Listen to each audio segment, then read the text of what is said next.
경의하는 최고리 용도자 김정은 동지께서 몽골 대통령에게 축전을 보내시었습니다. 축전은 다음과 같습니다. 울란바타르 몽골 대통령 할토마긴 바투 톨가 가카. 나는 귀국인민의 민족적 명절인 몽골인민혁명 승리 99돌세 즈음하여 조선민주주의민공화국 정부와 인민의 이름으로 당신과 귀국 정부와 인민에게 열렬한 축하를 보냅니다. 우리 인민은 진선적인 몽골 인민이 역사적인 인민혁명 승리 후 달성한 고귀한 성과들에 토대하여 나라의 자주적 발전과 번영을 이룩하기 위한 사업에서 계속 큰 존진을 가져오게 되리라고 확신하고 있습니다. 조선과 몽골 두 나라 사이의 친선협조 관계는 자기의 오랜 역사와 전통을 이어 끊임없이 강화 발전될 것입니다. 조선민주주의민공화국 국무위원회 위원장 김정은 주최 109 2020년 7월 11일 평양. 경의하는 최고리 용도자 김정은 동지께서 도미니카 공화국 대통령에게 축전을 보내셨습니다. 축전은 다음과 같습니다. 산토 도밍고 도미니카 공화국 대통령 루이스 로돌포 아비나티르 코로나 가카. 나는 당신이 도미니카 공화국 대통령으로 선고된 것과 관련하여 조선민주주의민공화국 정부와 인민의 이름으로 당신에게 열렬한 축하를 보냅니다. 나는 이 기회에 우리 두 나라 사이의 친선협조 관계가 여러 분야에 걸쳐 강화 발전되리라고 믿으면서 당신의 책임적인 사업에서 성과가 있을 것을 축원합니다. 조선민주주의민공화국 국무위원회 위원장 김정은 주최 109 2020년 7월 10일 평양.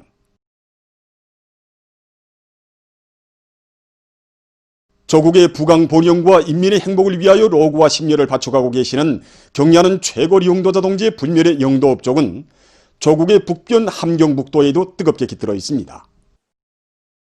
지금으로부터 2년 전인 2018년 7월 12일 정말 내년이 없는 폭염 속에서도 오랑천 발전소 파량원제 건설장을 찾으신 경의하는 최고리 용도자 김정은 동지께서는 공사를 시작하여 17년이 넘도록 아직도 언제를 완공하지 못한 데 대하여 지적하시면서 이 오랑천 발전소는 위대한 수령님들의 유언이고 또 공업이 밀집되어 있는 함경북도의 경제발전과 인민생활 향상에서 사활적인 문제라고 정말 그 백두산 아래에서 영웅 신화를 창조한 그 정신 그 기백으로 발전소 건설을 다고째 끝낼 때 대한 방향과 방법뿐만 아니라 실무적인 대책들까지도 하나하나 다 취해 주셨습니다. 그러시면서 앞으로 발행 문제는 당정책을 결사관철하기 위해 떨쳐나선 함경북도 노동계급과 인민들의 무궁무진한 창조적 힘을 뚜렷이 보여주는 시대의 기념비로 당중한 결상의 성벽으로 거창하게 일도서게 될 것이라고 크나큰 믿음을 안겨주셨습니다. 이렇듯 경의하는 최고리 용도자 동지의 훌륭한 용도와 뜨거운 사랑과 믿음이 있었기에 우리 동안의 인민들과 발전소 건설자들은 1년도 못 되는 짧은 기간에 파량원제를 훌륭히 완공하게 되었습니다. 지금 함경북도 안의 일꾼들과 근로자들은 군민협동작전으로 오랑천 3호 발전소 건설을 당창은 75돌씩 되는 뜻깊은 올해에 기어이 완공하기 위해서 건설장마다에서 새로운 위훈 창조의 불길을 세차게 지펴올리고 있습니다. 경의하는 최고리 용도자 김정은 동지 따라 이 땅 위에 사회주의 강국을 일도 세우자. 우리 식대로 살아나가자. 역사적인 당중앙위원회 제7기 제5차 선언회의 결정관철에 떨쳐나 고성군민발전소 온재건설공사를 힘있게 내밀고 있는 금강군안의 일자들이 군민협동작전으로 205만 산 대발파를 진행했습니다. 수령의 유훈관철전 당정책 옹이전에서 강원도 정신 창조자의 용예를 높이 떨쳐갈 열의안고 온재 송토 및 장속사 기공사에 필요한 방대한 양의 사석을 확보한 이들은 륜전 기재들의 실동률을 최대한 높여 매일 많은 토량을 운반함으로써 온재 송토 작업을 부리번쩍나게 다그치고 있습니다. 또한 건설에 참가한 인민군 군인들도 당에서 정해준 기간에 당에서 바라는 높이에서 건설을 완공할 수 있도록 장속사 기공사에서 실적을 올려 온재 공사 속도를 더욱 높여나가고 있습니다. 리어포구역 서신 남새 전문 협동농장에서 장마철 큰물 피해로부터 농작물을 보호하기 위한 대책을 예견성 있게 세워나가고 있습니다. 농장에서는 장마 피해를 받을 수 있는 구간들을 빠짐없이 장악하고 기본 배수로에 대한 수로 가시기를 계획적으로 진행하는 한편 애써 키운 남새 작물들이 큰 물에 의해서 유실되는 현상이 없도록 물빼기 도랑 파기에도 힘을 놓고 있습니다. 또한 강냉이 포기들이 빗바람에 의한 피해를 받지 않게 하기 위한 대책도 빈틈없이 세워나가고 있습니다. 랑남구유관의 일꾼들과 근로자들이 김정일 애국주의를 소중히 간직하고 온 나라를 수리마 몰리마하기 위한 사업에 주인답게 참가하고 있습니다. 랑낭 식료공장의 정업원들은 자기 일터에 대한 애착을 가지고 군내에 수백 그루의 과일나무와 화초를 심었으며 산림 담당 구역에도 여러 해 동안 수만 그루의 나무를 심어 가꾸고 있습니다. 연나무 있지 않습니까? 이거 올해 5월 14일에 우리가 심은 그 세입소나무입니다. 이게 우리 맡은 그 산림 담당 구간에 한 2,000그루 심었습니다. 심어놓고 매일 물도 주고 가꾸고 이렇게 해서 정말 이렇게 다 살렸습니다. 우리가 심고 가꾼 나무들이 정말 이렇게 다 자라서 이렇게 나무들이 우거지고 이러니까 저 산들에 우리 땀과 노력도 깃들어 있구나 하는 그런 소중한 마음이 생깁니다. 여기가 우리 담당 산림구역입니다. 처음에는 여기 나무 몇 대밖에 없었고 정말 번번했습니다. 그래서 그걸 보는 순간에 마음이 안타깝고 우리가 여기에 애국의 마음을 심어야 되겠다. 이런 결심을 가지고 모든 정부들이 떨쳐나서 나무 한 그루 한 그루 심기 시작했습니다. 정말 그 나무 한 그루를 살리기 위해서 여러 가지 과학 지식도 배우고 이렇게 해서 생태환경에 유리한 조건에서 오늘같이 이런 울창한 수리를 만들었습니다. 그래서 얼마 전 이곳 랑낭 식료공장과 랑낭구역 채과돔에서는 사회주의 애국님 칭호를 수여받았습니다. 수도 시민들을 위하는 우리 당의 뜨거운 사랑과 운정이 나를 따라 도에만 가는 속에 과일군에서 생산된 올해의 천물 복숭아가 12일 평양에 도착했습니다. 해마다 많은 과일을 생산해서 평양시안의 어린이들과 상업봉사망들에 보내준 과일군의 일꾼들과 농업근로자들이 올해에도 과일나무 비비 관리를 잘해서 좋은 작황을 마련했습니다. 7월이면 이렇게 어김없이 이렇게 평양에 오곤 합니다. 올해에도 복숭아 풍년이 들었는데 처음으로 따들이니 복숭아를 알알이 골라서 300톤을 싣고 이렇게 왔습니다. 우리 원수님의 사랑이 그대로 가득해 하자고 우리 과일군 있는이들이 봄내 여름내 땀 흘려 갖고 온 복숭아들입니다. 이게 천물 복숭아에도 이 따들일 과일들이 많은데 수서가는 쪽죠. 수도 시민들에게 보내주게 하는 데서 맡은 수송 임무를 더 책임지려 했다는 생각이 듭니다. 과일 수송대는 평양애육원, 육아원과 상업봉사망들을 비롯한 수도의 여러 곳으로 향했습니다. 지금 많은 단위들에서 정업원들의 후방 사업을 개선하기 위한 사업이 힘있게 벌어지고 있습니다. 대동강 식료공장에서는 정업원들이 실지 덕을 벌 수 있게 후방기지 운영을 실속 있게 진행할 목표를 세우고 축산과 양호를 근기 있게 밀고 나가고 있습니다. 우리 공장에서는 정업원들이 후방 공급 사업을 개선한 높을 목표를 세우고 양호 작업을 객원 확장하였습니다.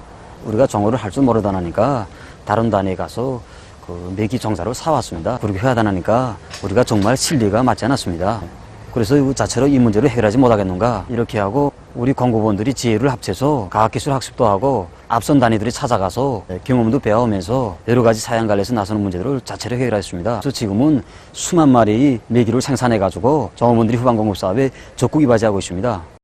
우리 축사에서는 돼지, 닭, 어리, 기산이, 토끼를 비롯한 수백 마리 집중수를 기르고 있습니다. 기본은 모기 문제인데 우리는 이 문제를 해결하기 위해서 단백풀, 남새 부산물을 모기에 섞여 발효시켜서 먹이는 과정에 알곡모기 서기준을 낮추고 피사를 줄일 수 있는 과학적인 사양 방법을 도둑하게 되었습니다.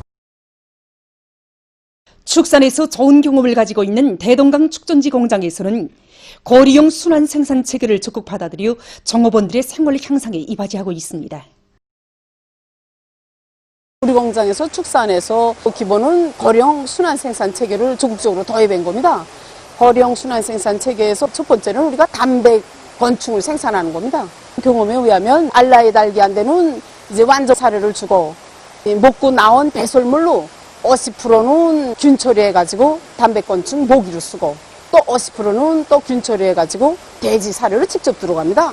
유기질 비료 생산한 거는 온실남새, 그다음에 기타 가수에 다 쓰고 그하고 단백건충 생산한 건 알라이 달게 한번 쏘본 데 비하면 정전보다 20% 알라이률이 높아져 있습니다. 양호에선 새끼 먹일 때 유충 단계에서 고조초도 정전에 콩깨묵으로 쓰던 그때보다 몸 중량이 같은 기일 내에 5배 정도 늘었습니다. 알곡 사료를 30% 정도 전략하고 있습니다. 황해북도 제신관리국에서 체육관을 새로 건설하고 무연탄 가스화에 의한 전력 생산 체계를 확립해서 체육관 운영에 필요한 전기를 자체로 보장하고 있습니다. 이번에 우리가 새로 건설한 2층으로 된 체육관은 연건평이 1,500평방이나 됩니다.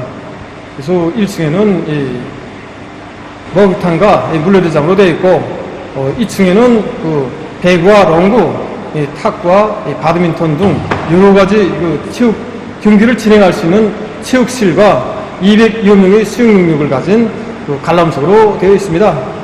이 모든 문화 후생시설들은 우리가 자체로 제작한 무연탄 가스화에 의한 발전기에서 나오는 82억 킬로와트의 전력과 퓨얼로 이용하고 있습니다.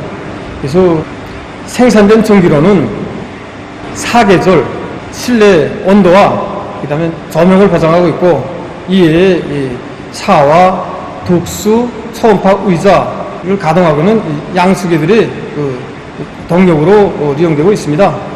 또한 이 물놀이장 물온도와 바닥 난방은 전기를 생산하는 과정에 얻어지는 퓨얼로 이용되고 있으며 물놀이장에서 사용한 물은 버리는 것이 아니라 유가 공정을 거쳐서 다시 제거해서 양호못과 밑과의 소육성으로 보내주고 있습니다. 최근 국제 소식입니다. 먼저 세계적인 대유행 전염병인 신형 코로나 바이러스 감염증 피해 상황에 대해서 알려드리겠습니다. 보도들에 의하면 11일 현재 세계적인 감염자 수는 1283만 2730여 명, 사망자 수는 56만 7020여 명에 이르렀다고 합니다. 11일 현재 대륙별 피해 상황을 보면 아시아에서는 감염자가 290만 2786명, 사망자 수는 6만 8847명, 유럽에서는 감염자 수가 255만 9712명, 사망자 수가 19만 6338명, 아메리카에서는 677만 6703명의 감염자와 28만 8666명의 사망자가 등록되고, 아프리카에서는 감염자와 사망자 수가 각각 58만 1595명, 1만 3029명, 오세안주에서는 1만 1216명의 감염자와 129명의 사망자가 등록됐다고 합니다. 한편 세계보건기구 보건비상계획 집행국장은 제네바에서 가진 기자회견에서 신형 코로나 바이러스 감염증이 사라질 것 같지 않다고 말했다고 합니다. 미국에서 11일 하루 동안 6만 3,680여 명의 감염자와 740여 명의 사망자가 또 발생해서 총 감염자 수는 335만 4,900여 명, 사망자 수는 13만 7,390여 명에 달했습니다. 미 국립알레르기 및 전염병 연구소 소장은 9일 미국이 다른 나라들에 비해 방역 사업을 잘하지 못하고 있다고 밝혔습니다. 그는 나라의 당파적 근성이 대유행 전염병과의 싸움을 더욱 어렵게 하고 있으며 미국인들은 지금 분열이 심화된 사회에서 살고 있다고 개탄했다고 합니다. 한편 일본에서 11일 하루 동안 384명의 감염자가 새로 등록돼서 총 감염자 수는 2만 2294명으로 증가했다고 합니다. 악성 전염병 전파의 심각성으로부터 8일 불가리아 정부는 해제했던 방역 조치들을 다시 실시할 것이라고 밝혔고, 오스트랄리아의 빅토리아주 당국은 감염자가 급격히 늘어나고 있는 멜버른시에서 6주일간 봉쇄 조치를 취하기로 했다고 합니다. 세계적으로 악성 전염병의 재감염, 재확산 추이가 지속되고 그 위험성이 해소될 전망이 불확실한 조건에서 모든 부문, 모든 단위에서는 조금이라도 자만하거나 해이됨이 없이 최대로 각성 경계해서 이 위험한 전염병이 우리나라에 절대로 들어오지 못하게 해야 합니다. 다음, 미국 캘리포니아주의 여러 지역에서 최근 들불 피해를 입고 있습니다. 길로이시에서만도 5,400에이커의 초원이 불타버렸으며 많은 주민들이 긴급 대피했습니다. 산타 클라리타를 비롯한 다른 지역들에서도 들불이 계속 번져지고 있다고 합니다. 나이제리아의 라고스주에서 11일 건물이 붕괴되는 사고가 발생했습니다. 사고로 2명이 목숨을 잃었으며 여러 명이 부상당했다고 합니다. 보도를 마칩니다.